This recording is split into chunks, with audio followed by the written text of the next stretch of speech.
Olá, pessoal.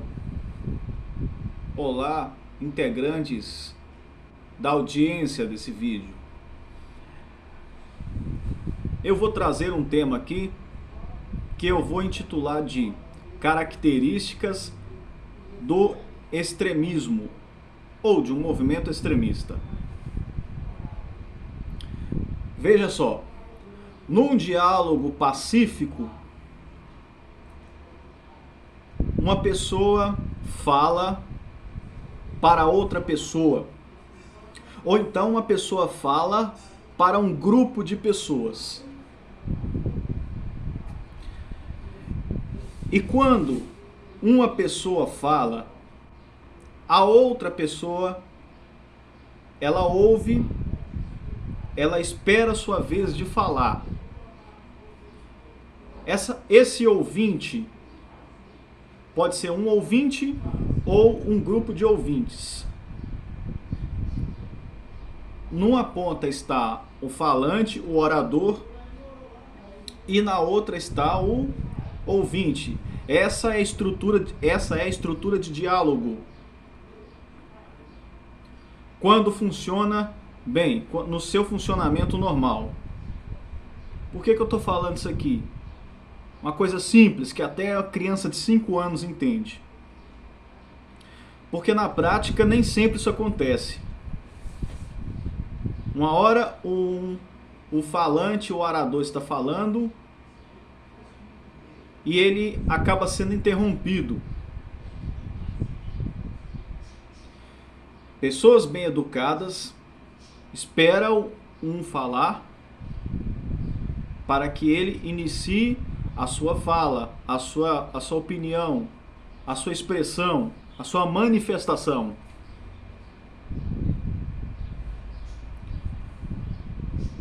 Aí nós temos ideias no meio dessa estrutura de diálogo. Ideias que podem ser convergentes ou divergentes. Que eu quero dizer, trocando sem miúdos, ideias que podem concordar ou não entre si. O ouvinte pode concordar ou não concordar com o falante ou o orador.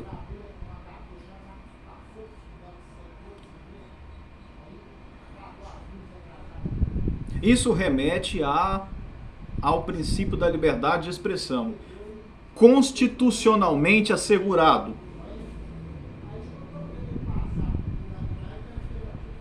Veja bem,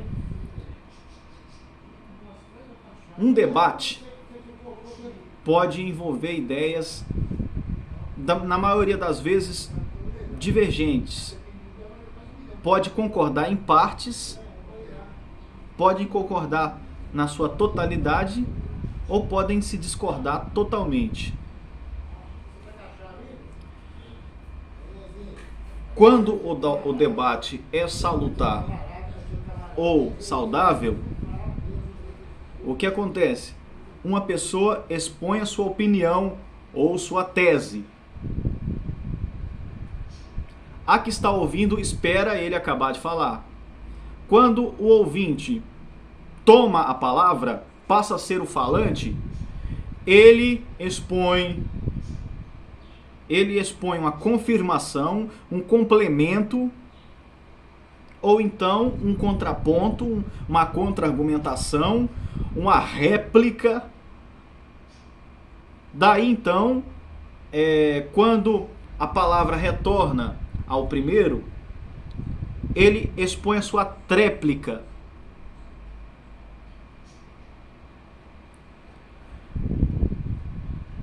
Aí, no final das contas, os dois podem chegar num acordo ou não. Se não houver acordo, o que acontece? Para um debate salutar. Olha, minha opinião é essa daqui, respeito a sua opinião, vamos seguir em paz. Beleza? Beleza, tudo bem. As opiniões elas podem sofrer mudanças ao longo do tempo. Uma pessoa pode mudar de opinião. Dizem que é próprio dos sábios mudarem de opinião. É próprio dos inteligentes mudarem de opinião. Por que eu falo isso? Porque ele pode ter um pensamento hoje, daí então ele se dispor de livros, se dispor de outras fontes de informações, pode ler sobre um tema, pesquisar sobre um tema, e ele pode ver o quanto ele estava errado com relação àquele pensamento, com relação àquele aspecto, enfim, ele pode mudar o seu pensamento. Ninguém é dono da verdade. O dono da verdade é Ele, o Supremo, o Sumo Sacerdote, Deus, Deus Pai. Agora, quando não há um diálogo saudável, quando há uma baderna, a pessoa mal educada fica interrompendo toda hora quem está falando, acontece isso aí. Ah, você não sabe de nada, você é um burro, você é um ignorante. Ah, que não sei o que, não sei o que. Ah, não sei o que. Começa a usar de vocabulário ou de expressão chula. Começa a se exaltar, começa a perder a razão, começa a alterar a voz. Isso é próprio de movimento extremista, viu? Que defende o seu ideal na base da ignorância, na base do xingamento, ele apela para agressão verbal, muitas das vezes até para violência física. Eles apelam porque não aceitam ser questionados. A verdade para eles é aquilo e pronto, acabou.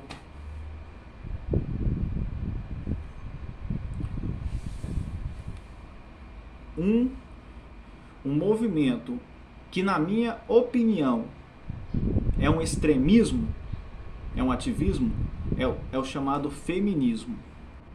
É um tema um tanto polêmico que eu não vou trazer a público através do Facebook, só aqui, através dessa plataforma chamada YouTube, aqui no meu canal. É mais restrito, porque só aqueles que estão inscritos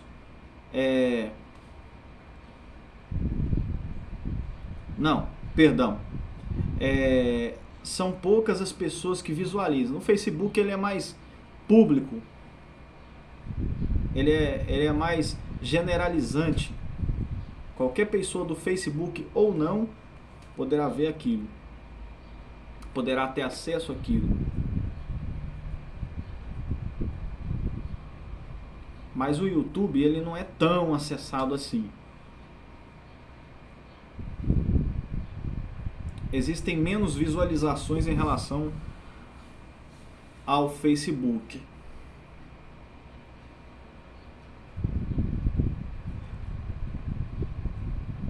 Somente um grupo fechado de WhatsApp. O WhatsApp ele é mais assim, ele é mais restrito com relação ao YouTube e com relação ao Facebook. Porque é um grupo, porque formam-se grupos fechados onde o administrador quem determina quem fica e quem não fica no grupo, quem faz parte desse grupo. Aqueles que não fazem parte não sabem o que está se passando ali dentro, o que está sendo falado ali dentro.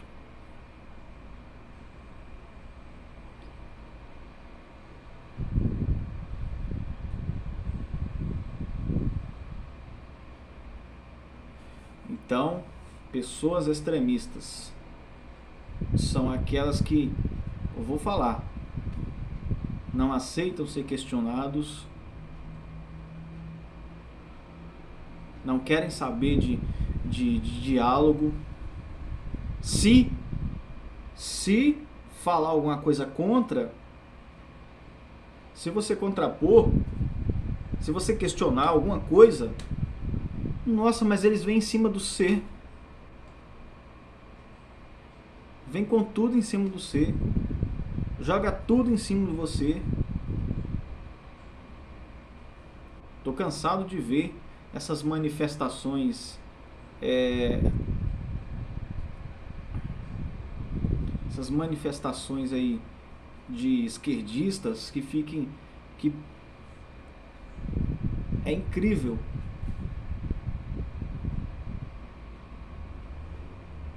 Não tem nem palavra para descrever tamanha infâmia que é isso. Chega até indigesto.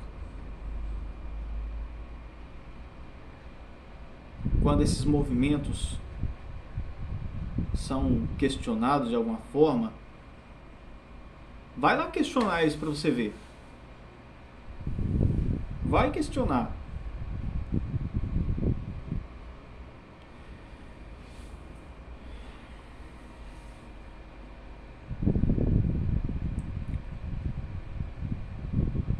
Esse movimento feminista se deu quando os homens deram liberdade demais às mulheres.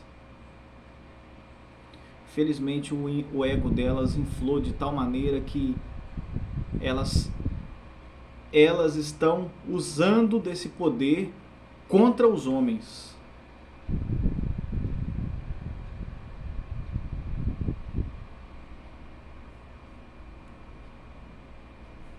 Olha, isso está caminhando, está tomando uma proporção que os homens terão que tomar cuidado quando forem lidar com as mulheres.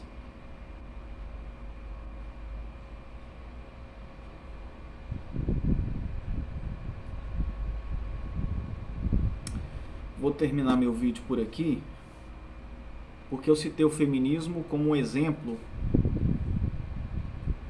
desse chamado extremismo, porque é um sistema completamente cruel, totalitário, ditador,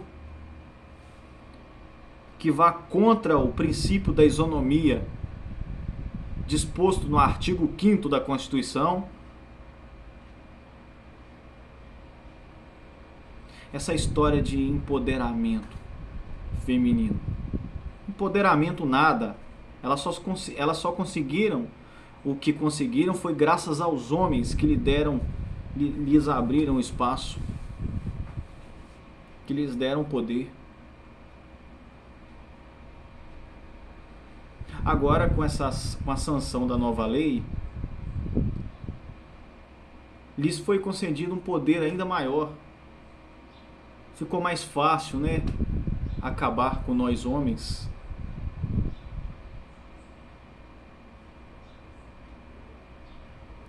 Os pastores de igreja evangélica, geralmente eles não tocam nesse assunto.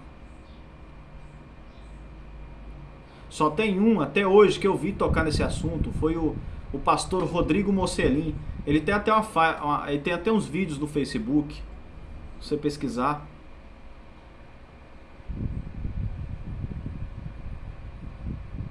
Homens, não aceitem isso.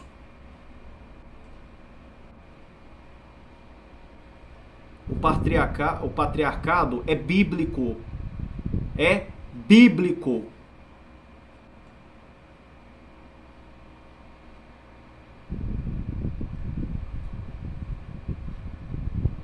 Bem sabemos que a sociedade atual brasileira não é pautada na Bíblia, porque o Brasil é um estado laico. Mas peça a Deus que faça justiça por você, homem, nesse sentido, futuro gestor de um lar. Você está sendo preparado para ser um gestor de um lar. Você não está sendo preparado para servir a Estado, não. Nem a Estado, muito menos ao establishment feminista, não.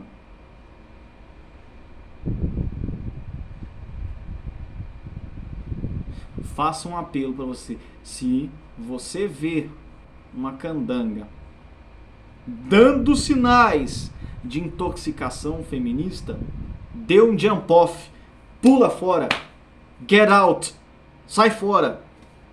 Isso não é para você, não. Deus tem o melhor para você, querido. Extremismo, ativismo não agrada a Deus. Todos nós somos iguais perante Deus. Deus não faz acepção de pessoas, tá? Ele trata cada um de nós igualmente. É claro que tem pessoas, tem homens e mulheres que são mais dedicadas a Deus, por isso recebem mais, por isso são mais privilegiados. Não é porque eles são melhores, não. Ninguém é melhor do que ninguém, mas é porque eles se dedicam mais, eles se entregam mais a Deus.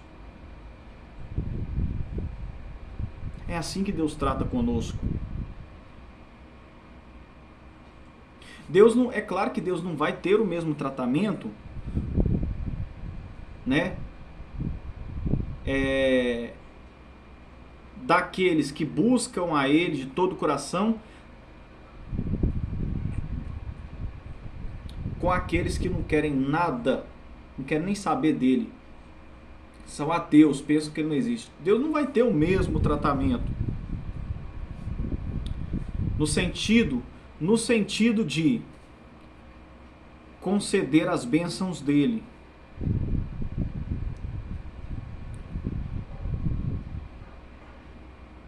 Mas o tratamento dele, isso é para todo mundo. O tratamento dele é um só. Se nós entregarmos as nossas vidas diante do altar do Senhor, Ele vai nos abençoar. Pode ser que esses que hoje sejam ateus, amanhã venham se converter a Deus, crer na existência dele, e Deus vai passar a derramar as bênçãos na vida dele. Ó, você vê, a vida toda sendo ateu, o cara ainda pode receber a bênção de Deus.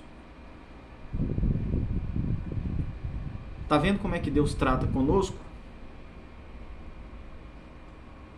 Não que Deus esteja discriminando. Deus não é racista. Deus não é discriminatório. Nada disso. Ele quer ver a sua entrega. Ele quer ver o seu compromisso com Ele. Só isso. Ele não quer que você seja um racista, um extremista, um ativista. Não quer isso. Deus não quer isso para sua vida. Fica esse meu recado de hoje. E até o próximo vídeo.